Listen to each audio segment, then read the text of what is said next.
Mais uma vez aqui estamos com o nosso programa Os Gideões, convidando você a vir estudar conosco a Bíblia Sagrada. Estamos em um lugar privilegiado, em um lugar maravilhoso. Estamos diante do Vale de Jezreel, estamos aqui no alto do monte, Monte do Precipício, junto a Nazaré. Um lugar privilegiado, um lugar que nos fala do passado, mas nos leva ao futuro. Nos leva à Batalha do Armagedon. O que é isto? Quando vai acontecer? O que a Bíblia fala a respeito disso? Você está pronto? Pronto para ouvir a voz de Deus? Pronto para estudar conosco a palavra? Então deixe o seu coração bem aberto. O programa Os Gideões já começou.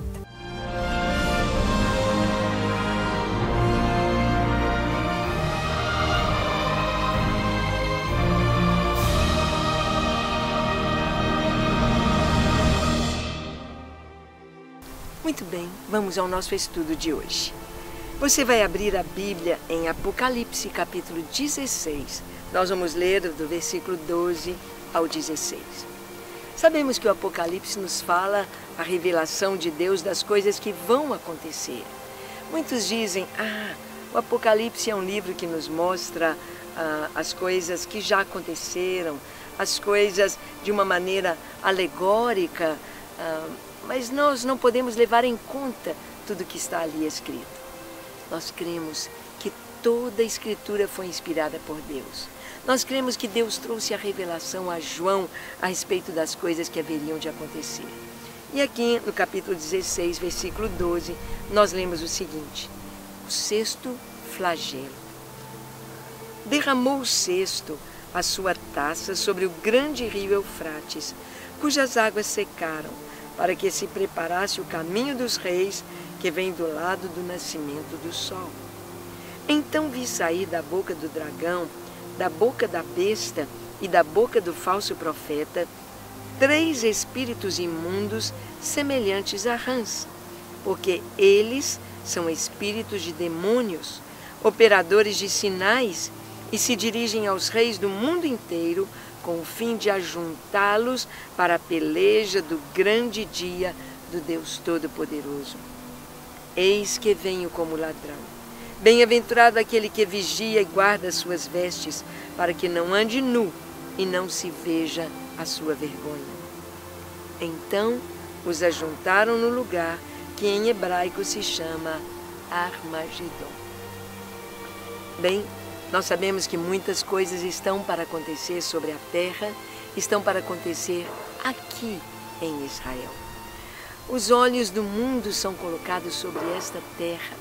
As nações estão de olho em Israel e nós pensamos como um país tão pequenino, o tamanho do nosso estado de Sergipe, como um país tão pequeno pode atrair a atenção do mundo, pode incomodar o mundo, incomodar as nações.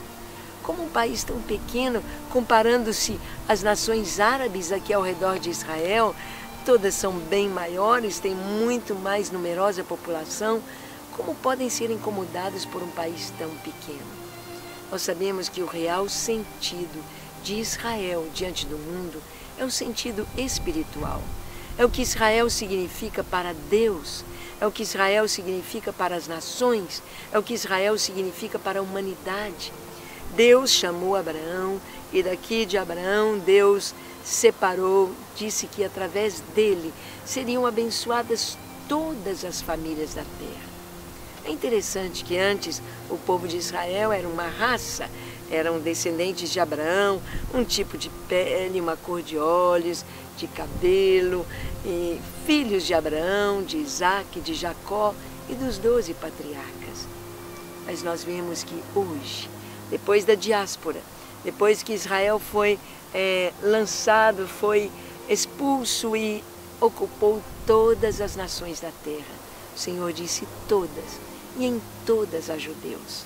Então, nós vimos que hoje Israel não é mais uma raça, mas um povo. Um povo com judeus etíopes, que têm a pele negra, as feições etíopes. Nós vemos que há judeus com feições orientais, como os japoneses, os chineses. Vemos judeus altos, loiros, de olhos azuis, de ruivos, de todas as nações da terra. Todas as nações. Porque Deus cumpre a sua palavra. Ele vela pela sua palavra para a fazer cumprir. Mas a história que aguarda a humanidade, o que está registrado nas Escrituras, a ciência hoje já teme a respeito disso. A ciência hoje já percebe que estão para acontecer catástrofes sobre a Terra. Catástrofes de proporções muito grandes, de proporções continentais. Terremotos, chuvas de meteoros, de meteoritos, e terremotos muito fortes a ponto de abalar, trazer aquecimento, trazer o queimar a terra. Nós sabemos que a superpopulação está se constituindo em um grande problema para toda a terra, para a humanidade. E o Senhor nos diz na sua palavra, no livro de Apocalipse, que haveria de ter um tempo sobre a terra. E exatamente um tempo que vai durar 7 anos, um tempo de tribulação. Estes 7 anos vão ser divididos em 2 partes. Os 3 anos e meio primeiros, a tribulação. Os últimos 3 anos e meio, a grande tribulação. E o Senhor disse que Israel haveria de sofrer nesse tempo de tribulação e da grande tribulação, o que jamais aconteceu em toda a história da humanidade. Nesse período de 7 anos, virá um Messias falso, um Messias chamado, nós o chamamos de um anticristo ou o antimessias, aquele que vai se dizer que é um enviado de Deus, um enviado de Deus, e ele vai conquistar as nações da terra, ele vai chamar a atenção dos povos da terra e ele vai conseguir ter de toda a terra autoridade sobre a terra. E como ele tem o espírito do anticristo, como ele está contrário a Deus, como ele tem uma aliança exatamente com o inimigo de nossas almas, com Satanás, como ele tem esta aliança, então ele vai tentar destruir o povo judeu. E como será isto? Os primeiros 3 anos e meio, ele fará uma aliança com Israel. Ele que vai levantar o templo em Jerusalém, ele que vai restabelecer o culto em Jerusalém, e os judeus vão ficar muito felizes com ele, achando que este é o seu Messias. Conforme Jesus disse que eu vim em nome de meu Pai e não me recebeste, virá alguém em seu próprio nome e vocês o receberão. O anticristo vai ser aceito. Os 3 primeiros anos e meio, ele está bem com os judeus religiosos vão aceitá-lo, mas depois ele vai colocar a sua imagem, a imagem da besta vai ser colocada no templo. Então eles vão perceber, ele não é o Messias, porque o nosso Deus proíbe imagens, ele não é o Messias. E vão romper esta aliança e vai haver uma perseguição muito forte contra todos os judeus. Uma perseguição mundial.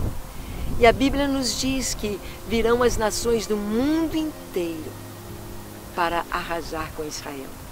Haverá o texto que nós lemos, o rio Eufrates, ou sendo secado por uma estratégia de guerra, para vir um ataque por terra a Israel, ou o próprio Deus fazendo isto, mas haverá neste lugar, neste grande vale, no vale de Jezreel, no vale de Megido, a batalha de Armagedon.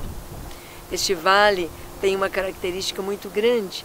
Aqui poderão descer soldados de avião, paraquedistas, podem vir tranquilos sobre este vale, por tanques por terra, descendo pela marinha, vindo pelo porto aqui próximo de Haifa, poderão vir muitos soldados, muitos inimigos, e a Bíblia nos fala que eles virão. Virão com toda a força para arrasar com Israel. É a batalha de Armagedon, que vai se travar neste lugar, que vai se travar neste vale que está diante dos nossos olhos. E o que vai acontecer? O povo verá que não tem alternativa, não tem como escapar de todas as nações da terra contra o pequenino Israel. Então eles vão clamar ao Senhor, vão buscar ao Senhor, e a resposta virá dos céus. O Senhor virá com os seus santos e os seus anjos. Nós viremos com Jesus. Nós, após o arrebatamento, passaremos pelas bodas do Cordeiro, pelo tribunal de Cristo, recebendo os galardões, todos os salvos desde Adão até o último que se converter no arrebatamento. Estaremos com o Senhor e viremos com Ele. E Jesus pisará sobre o monte das Olivendas. E Ele vencerá com a espada da sua boca ao anticristo, ao falso profeta e à besta.